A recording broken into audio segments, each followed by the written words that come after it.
It does not matter where anyone is relative to anything that they want, because these things are always true.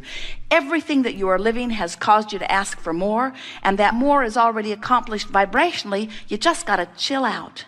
You just got to relax. You just got to let go. You've just got to stop trying so hard. You've just got to stop defending why you want it by explaining how bad it is without it.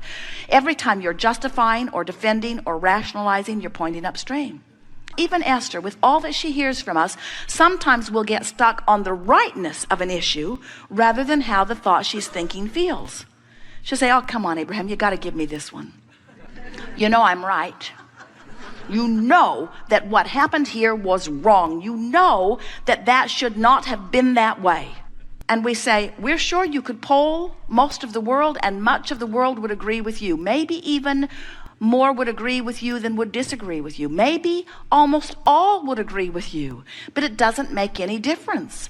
Rightness is not the issue. Alignment is the issue. And every time you push against anything, you are depriving yourself of what you want. There is a war against cancer, a war against drugs, a war against terrorism, a war against poverty, a war against, and every one of them getting bigger. Because you cannot push against what you do not want and be a vibrational match to what you do want. They are two opposite ends of the stick. There are so many things that you want somebody else to do something so that you can feel better. And we say, friends, you got to give that up. You're living a very conditional love. You're saying that condition feels good to me and that condition feels bad to me. So make that condition more like that condition and then I'll feel better. And we say, what you're doing is sort of sloppy thinking. You're saying, I don't want to ever have to deliberately direct my thoughts. I want somebody to figure out how to control the world so that I can just sort of sloppily look around and most of what I see will make me feel good. And we say, that isn't what you want at all. You want the variety and you want the discipline to turn your thoughts toward those things that are a vibrational match to who you really are.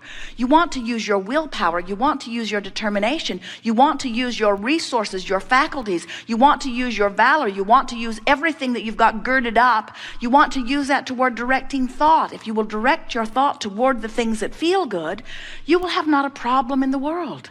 You cannot have a problem and a solution at the same time. You got one or the other. Which are you beating the drum of? Problem on one of the sticks, solution on the other. Which way are you pointed? Which way are you feeling for? And so many of you, for some reason or another, have become so defensive in your competitive feeling of those who surround you that it seems as if you need to defend why you want something by pointing out the perils of not having it. And that is the biggest trap that we see happening, especially in your culture today. In your culture today, you have no legitimate excuse for negative emotion. Well-being is abounding in such significant proportion to not well-being that you really have to reach hard to find things to focus negatively upon in terms of the scope of the world. And yet it seems to be the orientation, because you've sort of been trained by your mother or father, who you thought was the resource through which all of your good flowed, that unless you plead a needy case, they won't give up the goods. You're not pleading your needy case to the universe.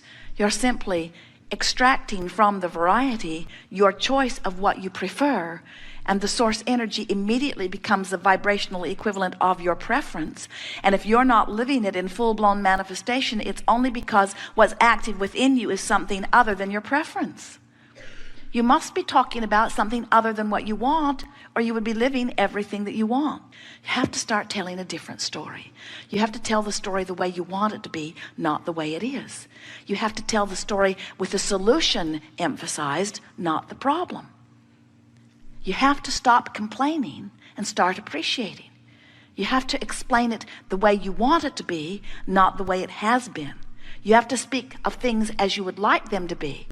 And in all of this, what we're really saying is, just from where you stand, Reach for the best feeling thought that you can find. Don't try to mimic the bright sunshine lollipop, tuned in, tapped in, turned on, annoying rainbow sunshine lollipop, rainbow good feeling people. They just drive you crazy, don't they?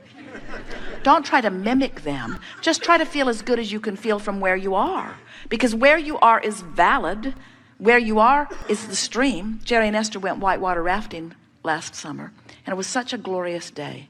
And the first thing they noticed as they put their raft in the water, there were 6 of them that came together to play, and then dozens of other high school wrestlers that were in the other boats. But as they put their boats in the water, it did not occur to any of them to turn and paddle against the current. It was so obvious to them that this river was going to have its way with them. And the first thing their river guide said to them is, folks, this is not Disneyland, and we cannot turn this river off. And he made a very good point. This is the same point we want to make to you. You can't turn that river off. You cannot hold yourself against the current of what life has caused you to become. And when you try, you don't feel good. And when you let go, you feel ever so much better.